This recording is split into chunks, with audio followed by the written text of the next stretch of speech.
पत्रकार के साथ दुर्घटना हो जाए या आकस्मिक मृत्यु हो जाए तो पत्रकार को और उसके परिवार को सरकारी राहत कोष से एक निर्धारित धनराशि दी जानी चाहिए। और इसके बहुत अच्छे शायर हैं और इनकी शायरी को एक बहुत लंबा अरसा हुआ सुनते हुए, और मैं शमशाद मसूदी साहब का तहे दिल से शुक्रिया अदा करूँगा। लोक तंत्र पाया का मीडिया समूह को यहाँ पे इकट्ठा किया है और ये प्रोग्राम तीसरा इनका प्रोग्राम है। पिछले साल में मैं यहाँ पे आया था और ये पूरा हॉल खचाखच भरा हुआ था। बहुत से इसमें मंत्री भी आए थे, विधायक भी थे उसके अंदर, और कुछ IAS ऑफिसर भी थे, और मेरा भी सौभाग्य रहा था कि मैं उसमें मौजूद था। तो मैं अल्लाह से दुआ करूँगा कि आने वाले जो 2025 है इससे बड़ा हॉल हो और वो हॉल भी खचाखच भरा हो और सबके हौसले भी बुलंद हो। मैं गुजारिश करूँगा कि शमशाद मसूदी साहब के लिए जोरदार तालियां बजाकर इनका हौसला बढ़ेगा तो पत्रकारों का भी हौसला बढ़ेगा। ये प्रोग्राम करेंगे तो सारे पत्रकारों को भी यहाँ पे आने का मौका मिलेगा और अपनी बात रखने के लिए। और जहाँ तक आज हिंदी पत्रकारिता दिवस 30 मई है, सन 1826 का वो दिन याद कीजिए कि जब अंग्रेजी हुकूमत हुआ करती थी। उस दौर के अंदर अखबार निकालना, पत्रकारिता करना कितनी मुश्किल काम था। लोगों ने अपनी जानों की कुर्बानियां दी पत्रकारों को। लोग जो पत्रकार थे सच्चाई की अपनी बात रखते हुए हिंदुस्तान की जो हुकूमत थी, अंग्रेजी हुकूमत, उसके खिलाफ आवाज को बुलंद किया। अखबार निकाला, छुप के अखबार निकालते थे ताकि सरकार को ये ना पता लगे कि ये अखबार यहाँ से निकलता है। पत्रकार हौसला उनका बुलंद हुआ करता था कि उनके हौसले से गांव-गांव तक उनकी हिम्मत से, पत्रकारिता से ये देश की आज़ादी की लड़ाई लड़ी गई और ये देश आज़ाद हुआ। ऐसे पत्रकारों को हम सलाम करते हैं और आज के दौर के भी पत्रकारों को हम सलाम करते हैं। जहाँ तक सवाल है, कहते हैं कि गोदी मीडिया है, मैं कहता हूँ कि जो मीडिया सच्चाई की बात करनी बंद कर दे, जो मीडिया समूह पैसे वालों की गोदों में बैठ जाए, जो मीडिया समूह राजनीति की दलों के प्रेशर में आ जाए, वो ऐसी मीडिया गोदी मीडिया हो सकती है, मगर आप लोगों का गोदी मीडिया नहीं हो सकता। कि मुकदमे उन्हीं पे लगते हैं जो सच्चाई की बात करते हैं, मुकदमे उन पे नहीं लगते जो सच्चाई को छुपाते हैं।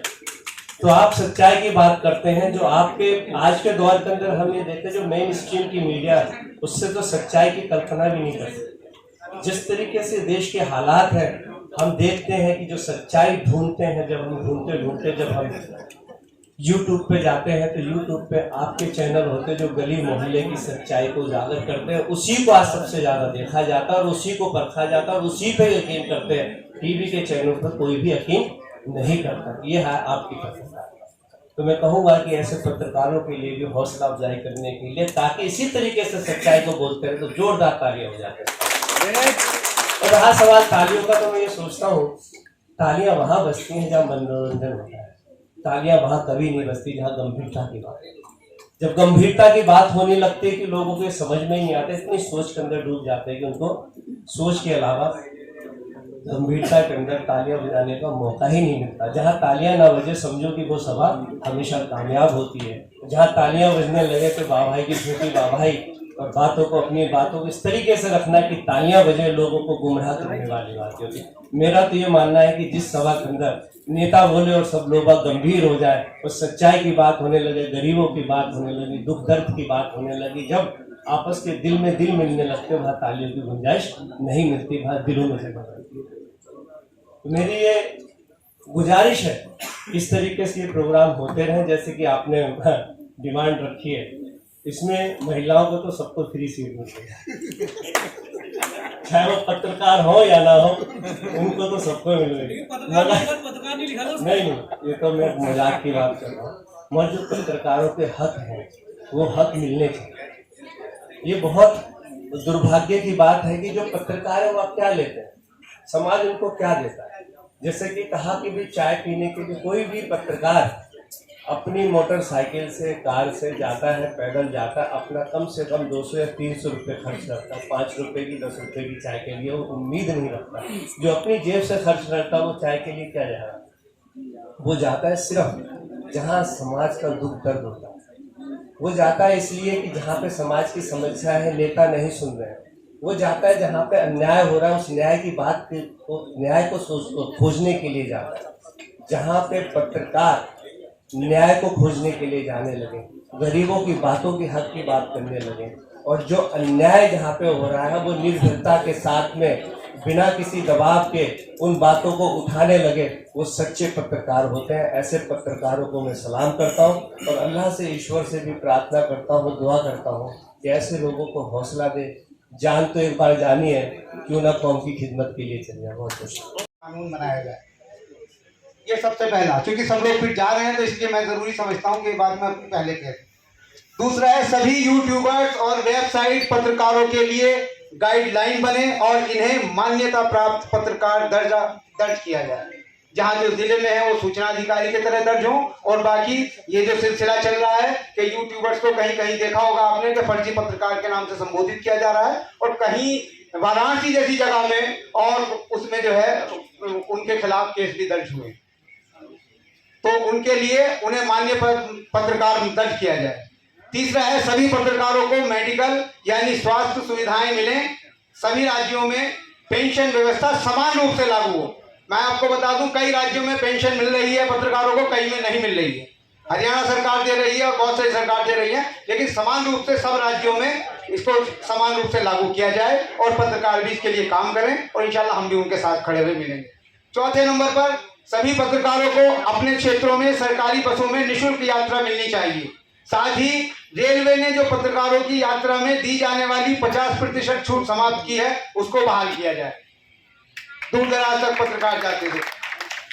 नंबर 5 है, कार्य करते हुए अचानक पत्रकार के साथ दुर्घटना हो जाए या आकस्मिक मृत्यु हो जाए तो पत्रकार को और उसके परिवार को सरकारी राहत कोष से एक निर्धारित धनराशि दी जानी चाहिए। और इसके लिए मैं कहूंगा कि आप लोग भी अपने स्तर से काम करें, और जहां जरूरत हो, अगर नई सरकार है उसके सामने रखेंगे, और जरूरत पड़ी तो हम जंतर मंतर तक भी इसके लिए धरना प्रदर्शन करेंगे आप लोगों के सहयोग। बहुत बहुत धन्यवाद। आप लोग सभी सहमत हैं? सहमत हैं? सब लोग हाथ खड़ा करें। कह रहे हैं जी सहमत नहीं है। हाँ, ये भी बता दूं मैं कि अगर इसमें कोई और बढ़ोतरी हो सकती है तो संगठनों के लोग बैठे हुए हैं, आप सब लोग बैठे कर सकते हैं। ये भी हमने 5 अपने स्तर से निर्धारित किए हैं। अगर बच्चों की शिक्षा या और कोई भी प्रावधान इसमें नया बढ़ाया जाए तो वो सबके सहयोग से हो जाएगा। फिलहाल तो ये 5 हमने बनाए हैं और इसमें ये पास हो चुके हैं, तो ये काम होने चाहिए पत्रकार। बहुत बहुत शुक्रिया, धन्यवाद। नाम है। उसके बाद जनाब इसरार अहमद साहब पंजाब केसरी, ये भी गंगों से तशरीफ लाए हैं। मैं उनसे भी दरख्वास्त करूंगा कि वो भी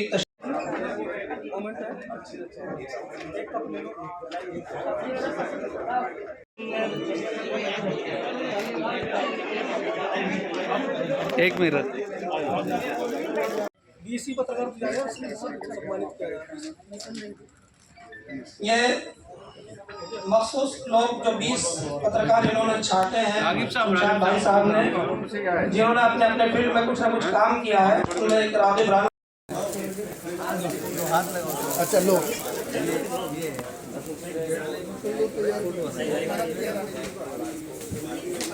कुमार साहब की फोटो खिंचवा लेते हैं।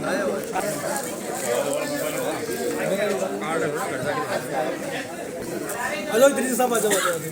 वीडियो किसने बनाई? आपके दोस्त बस। एमडी नजीर साहब जी, नाजिर एमडी नाजिर, अध्यक्ष अमन समाज पार्टी का इस्तकबाल जनाब शमशाद मसूदी साहब कर रहे हैं। जान मोहम्मद साहब भी तशरीफ ले आए, संपादक आप तक एजुकेशनल वेलफेयर सोसाइटी। जान मोहम्मद साहब भी तशरीफ ले आए, संपादक आप तक हैं, उनका इस्तकबाल है। और एमडी नाजिर, अध्यक्ष अमन समाज पार्टी, वो भी तशरीफ ले आए हैं। हम उनका जो है बहुत बहुत शुक्रिया अदा करते हैं, हमारे बीच में आए हैं। उनका इस्तकबाल जनाब मौलाना अब्दुल रशीद साहब, शमशाद अली और ये टीम करेगी। हाँ, शमशाद अली मसूदी साहब बहुत ज्यादा एक्टिव हैं और मैं तो समझता हूँ इस पर जितने लोग यहाँ बैठे हैं उन सबकी जिम्मेदारी है कि जो हमारे पत्रकार साथी आए हैं कि उनका इस्तकबाल करें।